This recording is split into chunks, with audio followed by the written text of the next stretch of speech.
Hello, friends. Mary here with Boomers Blooming. How are you all today? I hope everything is just going fine.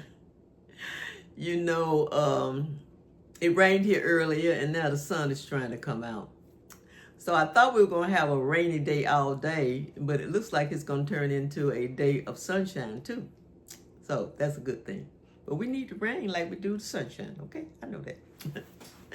So, you know, I get a little reminiscent during this time of year and other times during the year, but you know, with the holidays coming and everything, I don't think I'm the only one that gets a little reflective, a little reminiscent, a little nostalgic. And so I want to share this story with you all. And I've shared this with my family. And I was just thinking about this when I got up this morning because Christmas time will be here before you blink. I remember my mom was married twice. She had 7 children by her first husband, and by her second husband, which was my father, she had me and my brother. Well, I was born first, and then my brother was 18 months behind me. So we were very close, had a close relationship, really. You know, a lot of our brothers and sisters were teenagers, and some of them were old enough to have moved out the house and gone on and made their own family. So he and I was pretty much the ones that were left, okay? Now, we believed in Santa Claus. Every year, like most children, we looked for Santa Claus to come, okay? And we were excited. We're little children, small children, you know. And I used to always wonder, we didn't have a chimney. I used to always wonder how Santa Claus was going to get in our house. And I think one day I may have asked my mom, Mom, we don't have a chimney. How will Santa Claus come and bring our toys?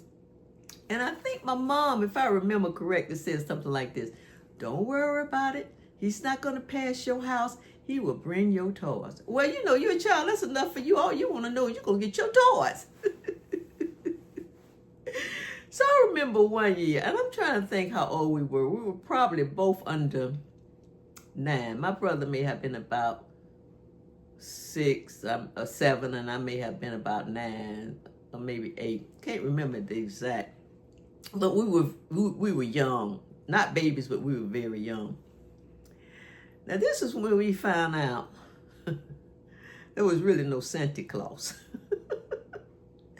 My mom had gone shopping and she had brought in some packages, and she had hidden those packages in a closet way up high. Because remember now, we're small kids. So my mom had some shopping to do that particular day. And so we were old enough to be left at home. And with the neighbors, you know, back then neighbors watched. If your mom told you better not leave that house when she's gone, you better not leave that house, because those neighbors would come over there and they would tell you to get back in that house, and they would tell your parents. Neighbors looked out for children back then, and families. But anyway, getting back to what I was about to say, my mom had some shopping to do. We were getting close to Christmas. We might have been about a week out from Christmas Day. So she had some shopping she needed to do. So she left us there at the house, just me and my brother, okay?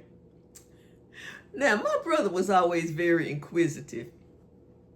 So we decided, I think, if I'm not mistaken, he decided first. Now, mind you, he's 18 months younger than me. I'll just say we decided. We decided to hunt for those boxes my mom had brought in and put up. So we found them in the closet, got way up there, and we took them boxes down. You know, children do this kind of thing. And so one of those boxes contained a train. Now, you all know what I'm talking about. It was those trains that went on. They had tracks that you connected together, and then I think the train ran by a battery or something. So you connect them black plastic tracks together, and that train would run around that track, and it would make a whistle sound and all of that. That gift was from my brother, I know. But being inquisitive as we were, we took that box down. My brother was so excited. He didn't rip the box open because he didn't want my mom to know we had been into it. He carefully opened that box and he took out every one of them little black tracks. He took the train with all the little cars behind it and we laid it out on the floor. Because, see, we knew our mom was shopping and she was going to be gone for a while. He laid that train out, connected all them little tracks, put that train on there with the little things behind the little caboose, and turned it on. Boy, we had a wonderful time. You know, my brother, he passed about 11 years ago, and we used to talk about this all the time, and we would just laugh and laugh. I said, you remember when we found them packages and you took that train out and played with it before Christmas, and then we carefully packaged it back together and put it back in the box and put it way up on the closet. He would fall out. he and I had, boy, we were both scream. It was so funny. And so he played with that train. I even got my doll. I got my doll out and I played with my doll. And he played with his train. And oh, we had such a wonderful time. This was like a few days before Christmas. And then about time we felt our mom, because our mom didn't drive, she had to have catch a taxi cab or go with friends. And so we pretty much had it down pat when she would show up. You know, kids do that kind of stuff. They watch for opportunity. So after having all that fun, oh, he laughed and that train went around and around and around. And he reversed it and made it go back and then it went around and around. Oh, and I played with my doll and took her clothes off and put them back on. Oh, it was just wonderful. So, my brother, who was 18 months younger than me, and now I'm telling you, we're under 10 years old, he took those little black plastic tracks and he carefully put them all back together, put them back in a little plastic bag, put them back in the big box. Then he took that little train, he disconnected all the little cars behind, put them in their little plastic bags, and he put that box back just like it was. I dressed my doll. I put her dress back on, put her bloomers up, put her little shoes back on, brushed her hair down, put her back in the box. So when my mother came home, that we were like most kids, we're innocent now. Well, what y'all been doing? Oh, nothing, Mom. What you bring from the store? Did you bring some cookies? We just been waiting on you to come home. Did you get us some ice cream? Guilty, but you never would have known it, that we had the time of our life. Now, Christmas came a few days later, and when we woke up that morning and we ran downstairs, that train was all set up, that my doll was, that all that stuff was we had already played with. But you know what I suspect, and I didn't suspect it then, but over the years, I suspected that my mom knew we did that and she just never said anything. You know, adults are very smart. Children think that they have they think they smart. Children think they are smart, but adults are much smarter because they've lived so much longer. They know all the shenanigans and the things children do. They know that. I suspect, and I would be willing to bet, my mom knew that we had gone in them boxes and taken them toys out and played with them and put them back. She just didn't say it. I tell you, I got some memories of Christmas and those good old times we had. You know, and I have one memory I'd like to share with you all. My father died when I was 4, so my mom had to raise all of us. You know, she had to raise us. And there were times when there were lean times, very lean times. And so I know one Christmas I said to my mom, you know, I wanted one of those stoves that, you know, back then they had, they were made of tin. tin stove. You know, it had the little eyes on them, and it came with a little set of pots and pans, and a little set of dishes maybe came with it. But it was a aluminum little small stove that you set up. It was a toy. I wanted one of those so bad. And so I told my mom, I said, you know, Mom, what I want for Christmas, I want one of those stoves. Because, you know, I'm a child. I want to cook. Because, you know, I used to go out in the yard and I used to get grass and I used to get flowers, or I would get weeds and stuff, and I put them in a little pot and play like I was cooking them, you know, and try to get my brother to eat them. Oh, God, we had such fun. And so I wanted that little stove, that little tin stove. And so she said, well, you never know, Santa may bring it. And I'm like, ooh, I hope Santa bring me that. I can't wait. Well, that Christmas morning, I got up that particular Christmas, and there was no stove. Times were lean. And I was hurt. And I remember saying, Mama, Santa didn't bring me that stove. He didn't bring the stove. And if I remember correctly, I think she said Santa broke the stove, or something happened to the stove, and that don't worry, he was going to bring it next year. I forgot exactly what she said happened to the stove, what she told me, because, you know, I'm a child. And she can't say to me, or she wouldn't say to me, I just didn't have the money to purchase it for you. I wouldn't have really understood that, not at that time. So she said something about Santa either forgot it, or he something happened to the stove. She said, but don't you worry, you're going to get that stove next year. And guess what I did? I got it that next year. But you know, I'm a child. I didn't understand that things were lean and my mom just didn't have the money. You know, my mom had a brother, and we called him Uncle Clee. You know, back then, children addressed people as aunt and uncle and cousin and stuff like that. Well, my mom's brother, and I think Uncle Clee was a few years older than my mom. Uncle Clee, and I never will forget this, he's gone on there into glory. He's been gone for so many years.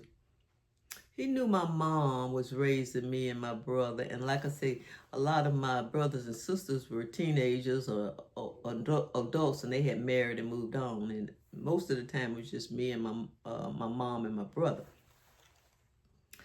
My Uncle Clee had gotten his leg cut off.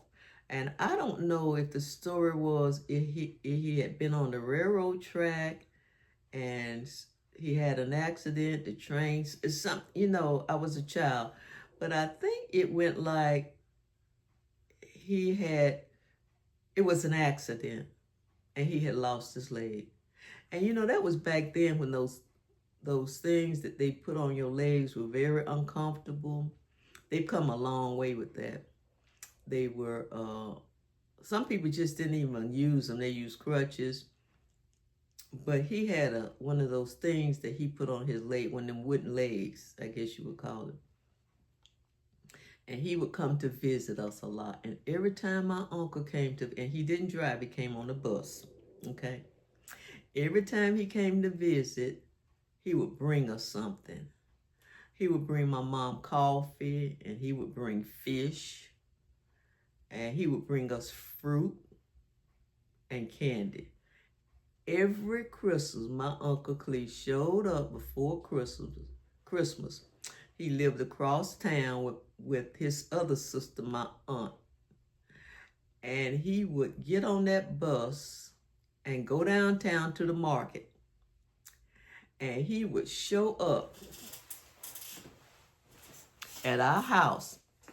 He would go to the market, catch the bus from his house, go to the market, and he would show up at our house because he would catch a bus to our house.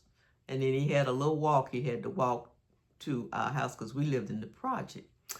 And so he would show up before Christmas with bagfuls of nuts, apples, oranges. He would bring us stockings, peppermint candy, all of that.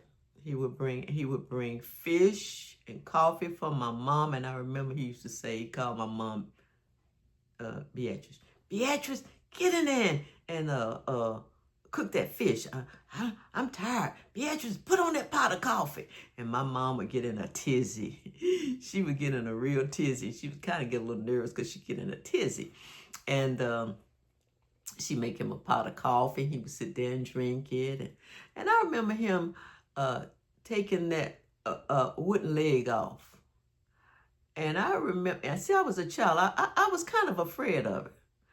But I would sit there and watch him take that wooden leg off. And under that wooden leg off, where his leg connected with the wooden leg, there would be, it would rub against his flesh. And there would be sometimes ulcers or sore spots, red sore spots where that friction had rubbed against. Like I said, they've come a long way with that. But back then, it was terrible. And so he would always take that leg off and sit at the side and rest that leg and pull his pants leg up and let it air out. And I would sit there and watch him. Now, I'm a child. I really didn't understand the effort that it took just for him to get to our house. Just for him to catch the bus to the market downtown, and then catch the bus to our house, and then walk to our house. You know, they say as when you're a child, you think as a child. That's true. You do. You think as a child. And I would see him sitting there. Sometimes he would tell my mom to bring him a warm cloth or a towel or whatever, and he would massage that leg. I never knew what it took for him to really do that. Every Christmas, maybe 3 days before Christmas, he would show up with all of those bags. Big bags of apples, oranges, all kinds of nuts. You know, back then you used to buy those nuts. They were mixed nuts, but they were in shells. Pecans, Brazil nuts, all of those nuts in a big bag. Those candy cane sticks, the little round, different colored candies. He would bring that. And he would say, y'all come here now, y'all come here. And my mom would take the apples and the oranges, and she would go get her a great big vase, and she would put them in the apples and the oranges, and she'd rearrange them and put them on the table. And she put the peppermint sticks in there, and then he would say, y'all come in there, and he would give us a peppermint stick, a little round candy. And I never really understood until I got older what all of that meant and how precious that was. And like I say, he's gone now, on into glory, and he's been gone a long time. Now, my mom passed in 1985. He passed long before my mom passed. And I think about him, what he did, and the sacrifice he made, and how much pain he must have been in just trying to come and bless us, because that's what he did. Because a lot of times, my mom didn't have the money to go out and buy all of that stuff, and he knew it. He knew it. He would bring cheese, and he would bring eggs, and my mom would scramble the cheese and the eggs, and she'd make a pot of coffee, and she'd fry up the fish, and he'd sit there and eat, and then they would have dialogue and conversation, and he didn't have to do that. The sacrifice, because he was not working. See, I didn't think about all that. He couldn't work. He couldn't work. That injury sidelined him from working, and so he lived on a little tiny income. And he lived, my aunt, my mother's sister, had a house, she and her husband, and they had 3 kids. There was a little tiny room right there next to the house. Well, it was connected to the house. There was a little tiny room off from the house. and that's where he lived. Little tiny room off from the house. He had that little tiny room, and he had a little tiny bathroom. And it was connected. You know how those houses were back then, those older houses. I have grown to have so much appreciation now since I'm older. And I have grown to understand so much. And I thank God for allowing me the opportunity to live so long, to understand the sacrifices, the love that went into all of this. Because I didn't as a child, but I do now. And so I can talk about my Uncle Cleophas. His name was Cleophas, and we called him Uncle Cle. Such a wonderful person. Such a loving person. Such a caring person. Such a sacrificing person. Every year, he brought us that over. And then he and my mom would sit and talk. And then we would eat oranges and apples, and we would have the candy canes. And then, you know, we would stay there for a while. And then, you know, we would go outside and we would play. The good times. The times I think about. And, you know, I remember my mom and her sisters, okay? Because it was quite a few of them. You know, back then people had a lot of children. My mom had 2 sisters. And so they would get together and they would cook. You know, sometimes on Sundays we would go to their house and they get together and they cook, and we would be there. Their kids would be there. We would be all outside playing and laughing and talking. And then they said, come on in, you kids, and wash your hands and come on to the table. We'd be so excited because they made, everything was from scratch. Turnip greens, collard green, fresh string beans, potatoes, potato salad, chicken, fried chicken, ham. Because where my Uncle Cle lived, his sister, which was my aunt, we would always go to her house because she had a house. I used to always think they were rich too because they had a house. So we'd always go over there, and the 3 sisters would get together, and they'd have they'd be in the kitchen. They all have their aprons on, and they all would be making, helping my aunt with her dish, making other dishes, macaroni and cheese, cornbread, fresh rolls made themselves. They would make fresh pies, apple pie, banana pudding, rice puddings. They would make, that's something you don't really hear about now, rice pudding. That was a very economical to make dessert, rice pudding. You had some old rice, you could make rice pudding. Put some flavor in it, some milk, an egg, and some raisin, and you had a tasty dessert, economical. They made cakes, pound cakes, such good cooks. All 3 of them were excellent cooks. So we would come in and wash our hands, and cousins, and we would all sit down, and there were no cell phones at the table. We all laughed and talked, and a lot of times they had a little table for us kids to sit at, and then the grown-ups sit at the other table. And I remember those times. I remember the laughter, the life in that house. I remember the stories told in that house. I remember the love shared in that house. I remember the smells of that house. I remember the foods. I just remember so much. And sometimes Uncle Cle would be next door because he lived there in that little room next door. And I guess sometimes his leg may have been bothering him or whatever. And so sometimes he would come over, and then sometimes they would fix the plate and have one of us kids to take the plate over there to him.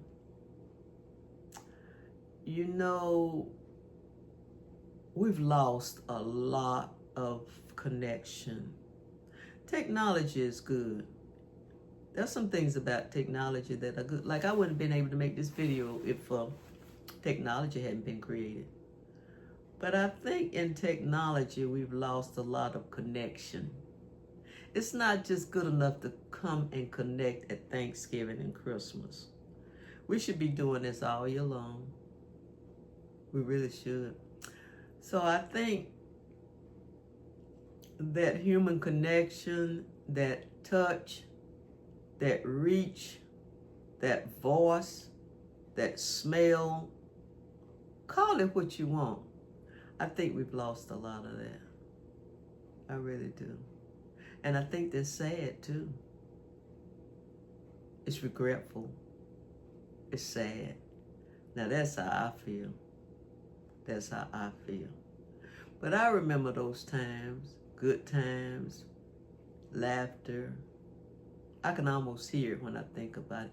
I can hear those sisters chatting in that kitchen. I can see those aprons on them. I could see those casseroles coming out of the oven. I could see that big old bowl of potato salad I could wait to dive into. I could see that fried chicken, fried in that old cast iron skillet. I could see that cornbread baked in that old cast iron skillet. I can almost taste it. Memories. People leave, but they leave memories. And not only do they leave memories, they leave stories. And they leave stories for us to tell. They may not be here anymore. I used to sit around and listen to Uncle Clee tell all kind of stories, and my mom and her sisters. They're not here to tell them anymore. But those that I remember, I can share, I can tell, and that's what I do. That's what I do. Because I don't want it to be lost. Because we live in a very noisy, sometimes unfeeling world. I think the world has become somewhat selfish. Maybe just a little bit cold, you know. But those stories are full of warmth. They're full of love. They're full of courage.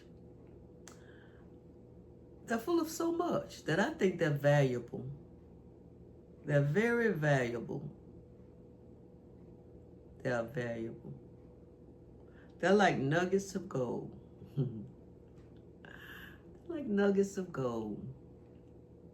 Let's us not lose those nuggets of gold. Let's pass those on. Even in this noisy, sometimes cold and selfish world, pass it on. Pass it on. So guys, like I say, I'm a nostalgic person, and I can be an emotional person too. Thank God for memories. What would we do if we had no memories? What would we do if we didn't have memories? You know, young people have memories. It doesn't stop just because of that era we lived in. They still have memories too. Their memories may be a little bit different from ours, but they still have memories, and they still have stories to tell. They still have good times. So I guess what I'm saying is, it's all good. I have my stories. I have my memories, and I'll take them on with me. The ones that I can share, I'll share. And those that will listen can listen. And I'll take them on with me.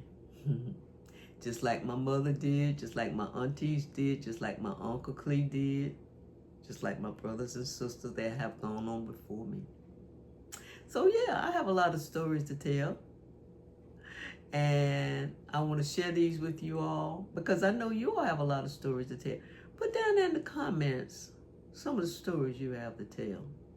You know, I'm thinking about doing a live, what they call it, when the creator gets on the station, she does a live chat. And you can really respond on the internet. You can see what the people are saying, and you can respond in real time. I've only been on this station since June 2025, so I'm learning a lot, and it'll be a while before I think I graduate to that part of my creative, my website, Bloomers Blooming. You know, it'll be a while before I can find out how to do that and actually do it. And you know, but until then, you can put down in the comments, because I read every comment, I respond to every comment, and I enjoy every comment. So just put down in the comments some of the things that you experienced. And I guess, like I say, I'm getting a little nostalgic because we're so close to the holidays, and I'm remembering so much. And look at the sun, it's coming out in the back. It's going in and out. It's trying to decide if it wants to stay out. You know, do you all remember that old saying? This is an old saying. When it used to rain, and then the sun would be out and it would rain at the same time. That's what it was. The sun would be out and it would rain at the same time. And the old folk used to say the devil beating his wife. That's what the old folk used to say when it used to rain and the rain and the sun was out at the same time, and they said the devil was beating his wife. Boy, some of the most sayings them folk used to have back then is like, woo! You know, because I used to wonder about that, the devil beating his wife. Why would he want to beat his wife? Because I was a child. You all have a great holiday. Enjoy your family. Enjoy your friends. Keep them close. Hug them. Kiss them. Tell them how much you appreciate them. Keep them close. Listen to their stories. Because guess what? One day, you may not be able to listen to their story. You may not be able to hear them. But you'll always have those memories, just like I do, because they never fade. I love you guys. If you want to overeat, overeat. Because this is my favorite time to overeat. I love dressing. I love cranberry sauce. I love sweet potato pie, potato salad, honey baked ham, deviled eggs, mac and cheese. I guess that's why so many people the first part of the year make all these resolutions about losing weight, because we've all put on anywhere from 5 to 10 pounds. Eating, being happy, fellowshipping, and connecting. I love you guys. Enjoy yourselves. Stay safe. Keep your peace. And keep your memories.